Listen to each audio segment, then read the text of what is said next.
Welcome to my class. नमस्ते student. बच्चों, आज हम कक्षा 6 के पूरक पाठ्य पुस्तक पढ़ रहे हैं जिसका नाम है बाल राम कथा। और बाल राम कथा इस पूरक पाठ्य पुस्तक का चैप्टर पढ़ने जा रहे हैं। चैप्टर नंबर है 6 और इसका चैप्टर का शीर्षक है दंडक वन में 10 वर्ष। दंडक वन में 10 वर्ष इस चैप्टर का यह सेशन नंबर पहला है। इसके पहले पाठों में हमने पढ़ा था कि राम, लक्ष्मण और सीता 14 वर्ष के वनवास के लिए निकल चुके हैं और वह चित्रकूट में आकर रह रहे। और जब भरत को सारी बात का विवरण पता चल गया तो वह उत्तराधिकारी के रूप में शासन करने के लिए तैयार नहीं होते। वह कहते हैं कि मैं भैया राम को मनाकर वापस अयोध्या ले आऊंगा तथा राम को ही उत्तराधिकारी के रूप में राज्य करना चाहिए। इसलिए भरत, मुनि वशिष्ठ और बहुत सारे सेना को लेकर वह चित्रकूट में जाते हैं राम को वापस लाने के लिए। लेकिन राम समझाने पर भी नहीं समझते। वह जब भरत आग्रह करते हैं तथा मुनि वशिष्ठ उनको समझाते हैं तो वह विनम्रता के साथ उनकी उस विनती को अस्वीकार करते हैं। और इस प्रकार भरत कहते हैं कि फिर आप आपके खड़ाऊ मुझे दे दीजिए और 14 वर्ष तक मैं राजगद्दी पर उन खड़ाओं की पूजा करूंगा और उस प्रकार मैं शासन को चलाऊंगा। लेकिन मैं जब तक आप नहीं आते तब तक उन खड़ाओं की पूजा करूंगा। और इस प्रकार भरत बिना राम को लिए अयोध्या वापस चले जाते हैं। आगे फिर दंडक वन में 10 वर्ष इस पाठ में राम के आगे के जीवन का वर्णन किया है। दंडक वन में 10 वर्ष मतलब अब राम कहाँ पर हैं? लक्ष्मण और सीता के साथ चित्रकूट में। लेकिन वह अपने आगे का जो 14 वर्ष का वनवास है वह दंडक वन में आकर रहते हैं तथा वहां पर दंडक वन में उन्होंने 14 वर्ष में से 10 वर्ष वहां पर गुजारे हैं। तो इसका वर्णन आगे के पाठों में किया गया है। अब हम पाठ को विस्तार के साथ पढ़ते हैं। भरत अयोध्या लौट चुके थे। नगरवासी भी सेना धूल उड़ाती हुई वापस जा चुके थे। तो इस प्रकार जब भरत राम को मिलने के लिए आए थे, उनको मना कर वापस अयोध्या ले जाने के लिए आए थे, तब वह अपने साथ चारों सैन्य दल और नगरवासी, प्रजा, मुनिगण, परिवार के सारे सदस्य आते हैं। और जब वो जंगल में आते हैं उसके पहले का जंगल का वातावरण बिल्कुल अलग था कि सारे जगह पर जंगल में शांतता छाई हुई थी। लेकिन जब भरत चित्रकूट में आए तो सेनाओं के साथ जो अन्य सैनिक थे, घोड़े थे या जो प्रजाओं के चलने की आवाज से सारा जंगल, सारा वन कैसा हो गया था, सारे जंगल में जैसे शोर मच गया था। लेकिन जब वह वापस अयोध्या गए, कौन? भरत और उनके जो नगरवासी आए थे, उनके परिवार के सदस्य आए थे, जब वह वापस से अयोध्या में जाते हैं तब सारा कोलाहल मतलब शोर शार। तो जंगल में, उस वन में, चित्रकूट में जो शोर 4 दिन तक हुआ था, जब तक सारे प्रजा लोग, नगरवासी, भरत जब तक चित्रकूट में ठहरे थे तो सारे जंगल के जो प्राणी थे वह छिप गए थे, क्योंकि इनकी आवाज, प्रजाओं की आवाज, उनकी जो हाथी थे या जो घोड़े थे, इनके आवाज से सारा जंगल में शोर हो रहा था। और इस प्रकार यहाँ पर वर्णन किया गया है कि जब अयोध्या भरत लौट जाते हैं उनके नगरवासियों के साथ, और जब जो चतुरंगिनी सेना आई थी वह भी धूल उड़ाती हुई वापस अयोध्या में चली जाती है। तो इस प्रकार चतुरंगिनी सेना के द्वारा जो कोलाहल हो रहा था, वह जब वह अयोध्या वापस चले गए तो वह कोलाहल थम गया। 2 दिन बाद चित्रकूट की परिचित शांति लौट आई थी। तो अब देखिए, जैसे ही वह लोग चले जाते हैं वापस अयोध्या में, तो उसके लगभग 2 दिन के बाद चित्रकूट में जो पहले जैसे शांति थी वह वापस लौट आई। कि देखो यहाँ पर क्या कहा गया है कि परिचित शांति, मतलब चित्रकूट में पहले हमेशा शांतता बनी रही थी, और अब जो कोलाहल का वातावरण था वह उस जंगल के लिए, उस वन के लिए परिचित नहीं था, बल्कि उनके लिए परिचित क्या थी कि शांत था। तो इस प्रकार वो लोग सारे रिटर्न जाने के बाद, वापस जाने के बाद चित्रकूट में जो शांतता थी वह लौट आई थी। पक्षियों की चहचहाट फिर सुनाई पड़ने लगी। जो पक्षी थे या जंगल के अन्य प्राणी थे, इन चतुरंगिनी सेनाओं के आवाज से डरकर कई छिप गए थे।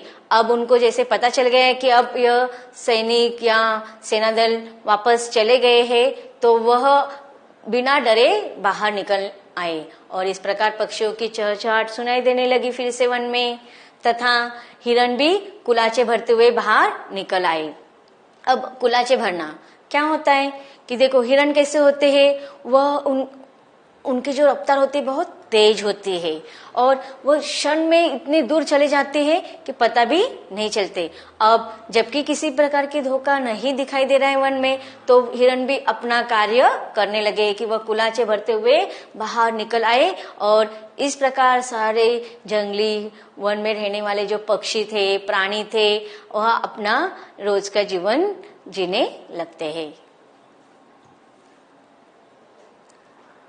राम पर्णकुटी के बाहर एक शिलाखंड पर बैठे थे, एकदम अकेले विचारमग्न। तो देखिए, अपने बनाए हुए पर्णकुटी में राम, लक्ष्मण और सीता चित्रकूट में आकर उन्होंने एक छोटा सा पर्णकुटी बना लिया था, और उस पर्णकुटी के बाहर एक शिलाखंड पर, अर्थात एक बड़े पत्थर पर अकेले बैठे थे। कैसे बैठे थे वह? विचार मग्न, कि कहीं गहन विचारों में वो लगे हुए थे, कुछ सोचते हुए। चित्रकूट अयोध्या से केवल 4 दिन की दूरी पर था। लोगों का आना जाना लगा रहता। वे प्रश्न पूछते, राय मांगते। यह राजकाज में हस्तक्षेप की तरह होता। चित्रकूट सुंदर, सुरम्य था, शांत था, पर राम वहां से दूर चले जाना चाहते थे। तो देखो, अब जबकि भरत को अयोध्या लौटे हुए 2 दिन हो चुके हैं, और राम किसी गहन विचार में मग्न है। कौन से विचार में? कि वह क्या सोच रहे हैं कि चित्रकूट यहाँ से अयोध्या तक केवल 4 दिन के दूरी पर है। इस वजह से क्या होता था कि अयोध्या के सारे प्रजाजन या अन्य लोग क्या करते थे, किसी भी प्रकार राम से मिलने के लिए बहाने ढूंढते थे। किसी भी समस्या को लेकर वह तुरंत राम के पास आ जाते थे, और इसकी वजह से राम को ऐसा लग रहा था कि यह अच्छी बात नहीं है। क्योंकि अगर लोग प्रजा मुझसे ऐसे ही मिलने के लिए आ जाएंगे, तो मेरा वनवास आने का जो उद्देश्य है वह पूरा नहीं हो पाएगा। और यह किस प्रकार का है कि राज्य कारभार में हस्तक्षेप करने के जैसा है। वैसे तो चित्रकूट बहुत सुंदर था, सुरम्य था, अर्थात रमणीय था, तथा शांत भी था, पर राम वहां से दूर चले जाना चाहते थे। यही कारण था कि राम वहां से क्यों चले जाना चाहते थे, क्योंकि उनको लगता था कि अयोध्या और चित्रकूट का जो अंतर है वह केवल 4 दिन का है, और अगर वहां पर वह रहेंगे तो प्रजागण या अन्य लोग उनसे मिलने के लिए हमेशा आते रहेंगे, और इसलिए वह क्या करना चाहते थे कि वहां से दूर चले जाना चाहते थे, ताकि कोई भी अयोध्या से उनको मिलने के लिए न आए। उन्होंने मन बना लिया चित्रकूट में न ठहरने का। तो इस प्रकार उन्होंने अपने मन में एक निश्चय कर लिया। कौन सा? कि चित्रकूट में अब ज्यादा दिन ठहरना नहीं है। इसका एक कारण और था। अब देखो, एक कारण तो हमें पता चल गया कि चित्रकूट में क्यों नहीं रहना था? क्योंकि वह अयोध्या से और दूर जाना चाहते थे। और दूसरा एक कारण था, वहां रहकर तपस्या करने वाले ऋषि मुनियों का निर्णय। राम लक्ष्मण ने उस वन से राक्षसों का सफाया कर दिया था। सफाया करना उनको मार डालना। अब तपस्या में कोई बाधा नहीं थी, लेकिन मुनिगण वन छोड़ना चाहते थे। कुछ राक्षस मायावी थे। मायावी का अर्थ होता है छल कपट करने वाले। जब तक आधमकते थे, यज्ञ में बाधा डालते थे। तो देखिए, एक तो कारण हमें पता चल गया कि अयोध्या से नजदीक होने के कारण चित्रकूट, कि राम अब चित्रकूट में रहना नहीं चाहते थे। और दूसरा कारण क्या था कि राम और लक्ष्मण के आने से पहले वहां पर कुछ मायावी राक्षस रहते थे और वह जो ऋषि मुनि थे उनको बहुत सताते थे। लेकिन जब से राम और लक्ष्मण आए थे तो राम और लक्ष्मण ने सारे मायावी राक्षसों को क्या कर दिया था? सफाया कर दिया था, अर्थात उनको मार डाला था। और इसके लिए अब सारे ऋषि मुनि निश्चिंत हो गए थे। और जो भी राक्षस थे, अब जब भी कुछ कार्य करते थे ऋषि मुनि, तो उनमें बाधा डालने का कार्य करते थे। इसलिए, लेकिन अब वह सब राक्षस मर चुके थे, इसलिए अब वह स्थान, कौन सा स्थान? चित्रकूट सुरक्षित हो गए थे। इसलिए वह अब उस स्थान से जाने के लिए निश्चिंत हो गए थे।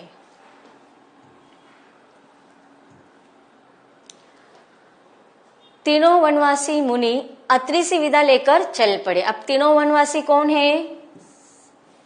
कौन बताइए जल्दी से? राम, लक्ष्मण और सीता। तो जो तीनों ही जो वनवासी थे वह मुनि अत्रि के पास गए, उनसे विनती की और उनसे विदाई लेते हुए फिर आगे के प्रवास के लिए चल पड़े दंडक वन की ओर। अब देखिए, वह चित्रकूट की ओर छोड़कर कहाँ जा रहे हैं? दंडक वन की ओर जा रहे। चित्रकूट छोड़ दिया, दंडकारण्य घना था। अब देखो, चित्रकूट छोड़ने के बाद कौन सा वन आया? दंडकारण्य। वह कैसा था? बहुत घनघोर जंगल था, पशु पक्षियों और वनस्पतियों से परिपूर्ण था। इस वन में अनेक तपस्वियों के आश्रम थे, लेकिन राक्षस भी कम नहीं थे। अब देखिए, इतने घनघोर घने जंगल में पशु पक्षी थे, वनस्पतियां थी, तपस्वी भी रहते थे, तपस्या करने वाले ऋषि मुनि। लेकिन उनके साथ साथ मायावी राक्षस भी थे। वे ऋषि मुनियों को कष्ट देते थे। कौन? वह मायावी राक्षस। अनुष्ठानों में विघ्न डालकर। किस प्रकार से मायावी राक्षस ऋषि मुनियों को कष्ट देते थे कि वह ऋषि मुनि जो भी धार्मिक कार्य करते थे, अनुष्ठान करते थे, वह उनमें क्या करते थे? विघ्न डालते थे, बाधा डाल देते थे। और राम को देखकर फिर ये सारे ऋषि मुनि, कौन से? दंडक अरण्य में रहने वाले जो ऋषि मुनि थे, वह बहुत प्रसन्न हो गए, बहुत आनंदित हो गए। मुनियों ने राम का स्वागत करते हुए कहा, आप उन दुष्ट मायावी राक्षसों से हमारी रक्षा करें, आश्रमों को अपवित्र होने से बचाएं। तो देखो, अब जो दानव कि भगवान ईश्वर के विरुद्ध अर्थी कौन होते हैं? दानव। अब दानव क्या करते थे? राक्षस, मायावी राक्षस क्या करते थे? हर किसी आश्रम में, तपस्वी के आश्रम में जाकर वहां पर उनके अनुष्ठानों में बाधाएं डालते रहते थे और इससे इस प्रकार उनका जो आश्रम रहते थे वह क्या कर देते थे? अपवित्र कर देते थे। तो सारे ऋषिगण क्या कहते हैं, मुनिजन क्या कहते हैं राम से कि आप इन मायावी राक्षसों से हमारी रक्षा कर दीजिए। और फिर सीता दैत्यों के संहार के संबंध में दूसरी तरह से सोच रही थी कि देखो, एक तरफ राम इस बात को सही मानते हैं, लेकिन दूसरी तरफ सीता क्या कहती है कि दैत्य को, इन दानवों को संहार करना अर्थात उनकी मृत्यु करना यह उचित बात नहीं है। वे चाहती थी कि राम अकारण राक्षसों का वध न करे। कि देखो, वो क्या, सीता का क्या सोचना है कि बिना किसी कारण राक्षसों का वध क्यों किया जाए, उन्हें न मारे जिन्होंने उनका कोई अहित नहीं किया है। अब सीता को पता है कि कोई भी राक्षस राम का अहित नहीं कर रहे हैं, तो राम का अहित न करने की वजह से उनको बिना किसी कारण से उनको नहीं मारना चाहिए। लेकिन राम ने उन्हें समझाया, सीते, राक्षसों का विनाश ही उचित है, वे कैसे है? मायावी है, छल कपट करने वाले हैं, मुनियों को कष्ट पहुंचाते हैं, उनको दुखी करते हैं, इसलिए मैंने ऋषियों की रक्षा की प्रतिज्ञा की है। तो बच्चों, जो परिचित हमने पढ़े उनके कठिन शब्दों का अर्थ सबसे पहले देखते हैं। परिचित, जानकार, कुलाचे भरना, तेजी से दौड़ना, विचार मग्न, विचारों में डूबा हुआ, राय, मत, विचार, हस्तक्षेप, दखल देना, मायावी, छल कपट वाला, परिपूर्ण, भरा हुआ, दैत्य, राक्षस, संहार, विनाश, मारना। अब इन परिचयों से संदर्भित कुछ क्वेश्चन आंसर देख लेते हैं। प्रश्न पहला है, चित्रकूट अयोध्या से कितनी दूरी पर था? उत्तर के ऑप्शन दिए गए हैं आपको। अब कुछ प्रश्नोत्तर का हम सराव कर लेते हैं। प्रश्न पहला है, चित्रकूट अयोध्या से कितनी दूरी पर था? आपको अलग अलग उत्तर दिए गए हैं, लेकिन आप सबको उत्तर पता है। क्या होगा इसका सही उत्तर कि चित्रकूट अयोध्या से कितने दूरी पर था? 4 दिनों के। अरे वाह, सबको तो उत्तर पता है। देखते हैं हमारे इस विकल्प में उत्तर है या नहीं। क 5 घंटे के, ख 5 दिन की, ग 4 घंटे की या घ 4 दिन की। तो चित्रकूट अयोध्या से 4 दिन की दूरी पर था, तो इसका सही उत्तर क्या होगा? घ, विकल्प घ 4 दिन की। Very good.